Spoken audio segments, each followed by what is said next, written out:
What's up, everyone? Welcome to EDC Fanatics. If you are new here and interested in knives, EDC gear, and firearms that are of high quality but affordable, definitely hit the subscribe button so you will not miss weekly videos of unboxings, reviews, and testing of all kinds of EDC gear, knives, firearms, and everything of the sort. You will not want to miss it. All right, with that being said, let's get into the purpose of today's video. All right, guys, today we are going to do 3 tips for picking EDC gear to buy and actually carry. So I have a whole bunch of stuff laid out here that I'm going to use as some examples to hopefully get my point across and in the end result help you carry what you actually need to for the best money and just hopefully to avoid a couple mistakes. So with that being said, tip number 1 is only buy and carry what you could genuinely see yourself using in any minor situation or actually scary, real, very real, life-threatening situation, potentially. So I have a couple examples of what I mean by this. The first of them is going to be, it's a blade. So this is what I consider a knife that I do carry for more of a combat or tactical purpose. This knife, to me, while it could do it, it's not a bushcraft knife. Like, I don't carry this to open boxes or cut a zip tie. I carry this right on my hip in the potential that I'm going to pull it and use it to defend myself for whatever situation. I won't really go into the specific situations that I think I'm going to use a knife for. That's also everyone's personal choice regarding which states they're in, what the laws are. But in my mind, I have situations where I'm going to pull nothing, I'm going to pull my pistol, or I'm going to pull a knife, or I'm going to turn around and run away. It really just depends. But point being, as I said, for tip number 1, not everyone has the intent of they're ever going to pull a knife for self-defense. So you can watch lots of videos, you can even watch my videos where I have a knife in there that is designed, or the purpose of it in my mind is for self-defense. So if you do not see yourself, that you don't see yourself as that being you, that you're going to do that, and you want a blade for cutting boxes, daily tasks, cutting zip ties, whatever, I mean, this is probably not going to be it for you. You might do something like this. This is also a full tang knife, but this is really not a combat knife. Obviously, if I was, put in a corner, I could use this, but that's not what this is for. This is for jobs. It's a nice steel. It's 1095 steel, and it has a coating on it to help for rusting. I mean, this is a job knife. This is meant for cutting boxes, cutting all kinds of stuff, doing whatever you needed to, put a beading to it, whatever. So that is one point of what I'm trying to say is just understand, and kind of a money-saving thing, if you are in a job, in an environment on a day-to-day basis, you just don't open anything, you don't need this knife, you might use the combat knife, or vice versa. In your opinion, you're like, well, I'm either pulling my gun or I'm running away, and just in your mind, there's no situation you're going to be willing to get into a knife fight. You don't need to carry a combat knife. Second example I have of this is this. This is a survival blanket. I don't see too many people that actually carry this every day, but it's certainly possible. Let's say you're in some sort of excavating job. You're doing it for a wealthy family deep in the woods of Kentucky, let's say. You're there for several days. I guess there could be some possible situation where you would use this. That's kind of a out there example, but it's just kind of the only thing I could think of. But so like you can see how cool these are for camping, useful they are. Obviously, if you watch their advertising, you might be convinced why you might need one. But just sit down and think like, okay, I have a desk job, or I work at Lowe's, let's say, and you commute 10 minutes to work. When are you going to use this? Now, you might have a great answer, and if you do have an answer in that situation where you feel you do need to carry this, I'd be really happy to hear it in the comments. I'm not saying it's not possible, but it's not probable, probably for most people, and you just need to consider if that's you. This is just kind of one example of something you might watch on YouTube, say that, you need this, But for you personally, you might not. So again, money saving thing you might really will never use, don't need to buy it. And the next thing is going to be a tourniquet. This is a little different. There's going to be people, I've already had somebody comment on one of my videos that said they do carry this, they really, really know how to use it, and they're prepared to use it on anybody if the time ever came. If that's you, I mean, great, by all means carry one. I'm not saying you just should not buy this and should not carry it, but you need to evaluate yourself in every EDC item you choose to carry. Me, for example, I know how to use this. I have put it on myself, and I'd be prepared to use it for myself, a family member, or a friend. However, in the world we live in, certain people really, really like to sue somebody if you do something wrong or hurt them or offend them. So just imagine a situation you're carrying this, like, you put one on yourself. So you classify as you know how to use it, but you have no medical certifications. You've had no serious, I'll say serious training on how to use this. And I feel like that's going to be a lot of people. Some situation happens to a stranger, you put this on them, you somehow mess up a little bit, do it wrong.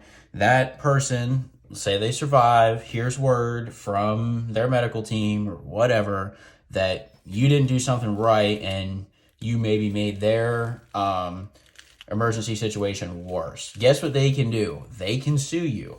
That's just kind of one point about this, to just really sit down and think, okay, am I actually going to use this on someone else? At least think about that before deciding to carry it.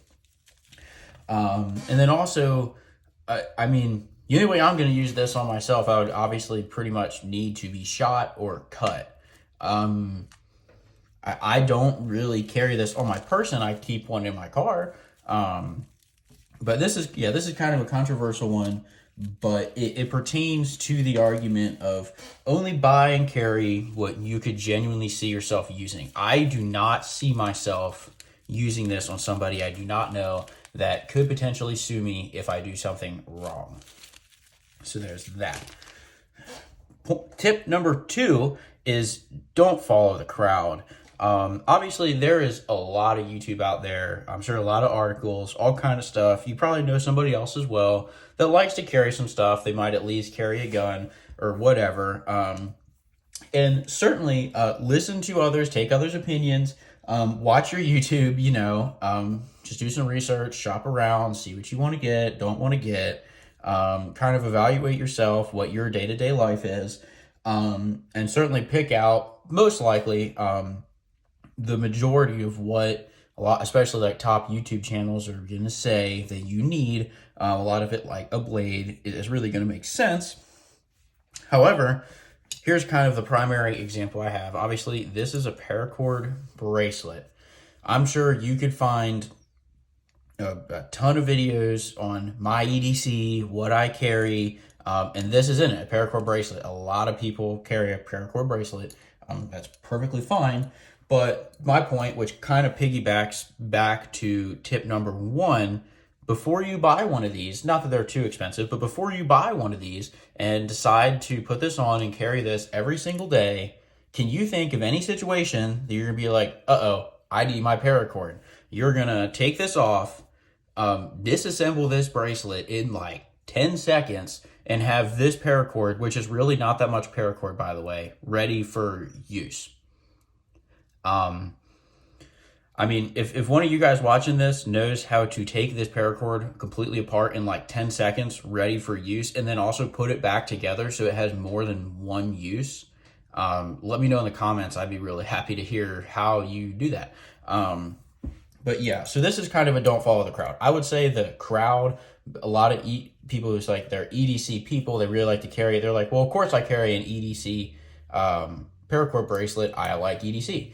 And again, that's fine. If it's just like a collector thing to you, like a kind of who you identify as, that's cool. But if you're looking at some EDC, or you're just evaluating what you put in your pockets every day, and for you, it's just about spending the least amount of money, only carrying what you're legitimately going to use, potentially for certain items every day, and other items hopefully only ever once/0, but you will need it.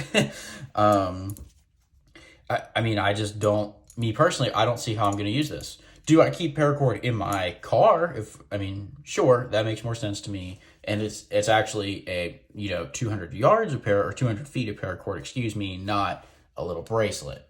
So that's just kind of an example of you don't need to get everything that, the crowd or one guy on YouTube you watched said. Just actually evaluate if you think you would actually use it and how you would actually use it. All right, so that brings us to my third tip, which is do not overspend or over carry.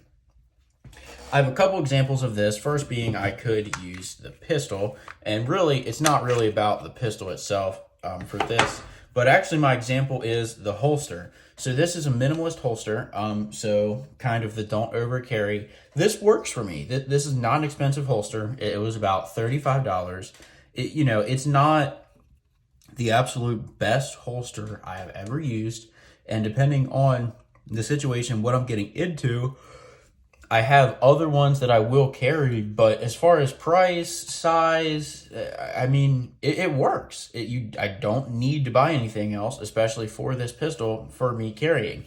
And I actually, fun fact, I did have a comment. Someone told me in a different video, good EDC setup, but your holster clips on the wrong side.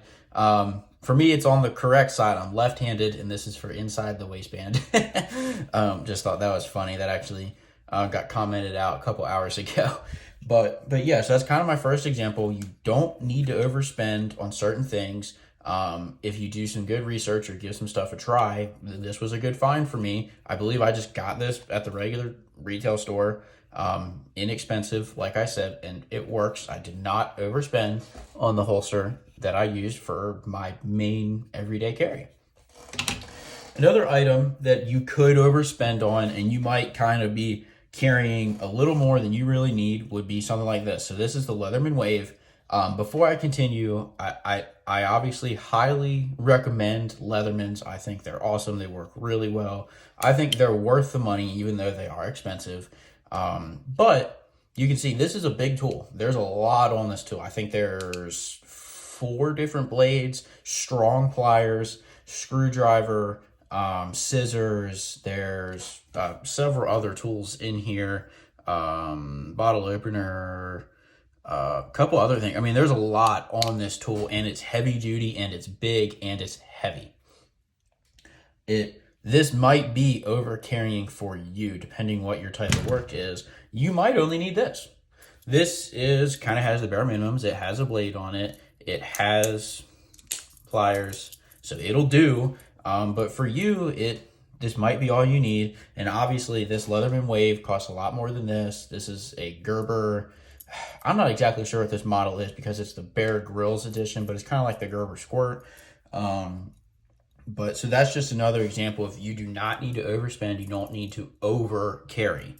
Let's see. Other prime example I have of you don't need to overbuy and over carry is going to be pocket knife or knife in general. So this is the CRKT Pyatt. This thing's only $26 on Blade HQ right now. It's really not it usually is $55, I think, but it's well worth it because it's D2 steel and it's a pretty darn solid little pocket knife, and it came razor sharp. But you could take this compared to this, for example. This is the Kaiser Assassin. I also really like this, but this one's more like $70. You don't have to have this. They're both, this is D2 steel, and this is 154 CM steel. Both really nice knives, but one just costs less than the other. And essentially, do you really think there's anything that I can do with the Kaiser that I can't do with this one? No. It has a cooler spring assist, has the button unlock, so it's cooler. It's for a collector, just really, really like knives type thing. And you could even take this to a broader spectrum of, why would I even carry 2 blades at all? To you might feel you know what, I just need to buy one small little fixed blade that's for, opening my boxes or this or that. And that's perfectly fine for you. Heck, you might even find, I don't need to buy a blade at all. I just need to get a multi-tool that has a blade on it. That is also fine if that is you. Kind of an additional unwritten tip I have is that you certainly need to just evaluate yourself and what you think you're actually going to carry, and evaluate your budget. You might not have any EDC gear. You might not really carry anything, but you kind of want to, and you legitimately have $100, like tops, to spend on, everything. I mean, get a little flashlight, get a cheap multi-tool, $3 for your lighter. I mean, really, legitimately, if this is all you could carry, like that is all, then I mean, that's better than nothing. This gives you blades, multi-tool, pliers, and your screwdrivers. You could start a fire if you had to, and you have light. I mean, that's it. You don't have to have more than this if this is all your budget can allow. Don't get caught up watching YouTubes where they have their Benchmades and they only have their, electric lighters that are $15 when you could carry a $3 lighter. And like I said, even this is $70 compared to you could spend $20. I mean, it's just it's kind of opinionated, and this really was meant for those who, like I said, you're not a collector. To me, obviously, I have more than what my bare minimums, but I just really like this stuff. This is kind of what I spend my extra money on and just really enjoy. Obviously, I enjoy it enough to make YouTube videos about it. But yeah, so that is 3 tips that I have. Obviously, there can be even more discussion and more talked about as far as how you should pick, what you should pick, why you should pick it. But yeah, I hope those 3 points really help somebody watching this, and I hope they made sense. If they don't, by all means, ask me any questions down in the comments. Also, if you have any different opinions, let me know down in the comments as well. If you guys will notice on my other videos, I reply to pretty much every comment. I like to have the communication and hear different opinions, other suggestions, other gear to carry. I say that as well in pretty much all of my videos. Feel free to say whatever. But yeah, if these were helpful for you, if you could give me a thumbs up, I would greatly appreciate it. And I will see you guys next time.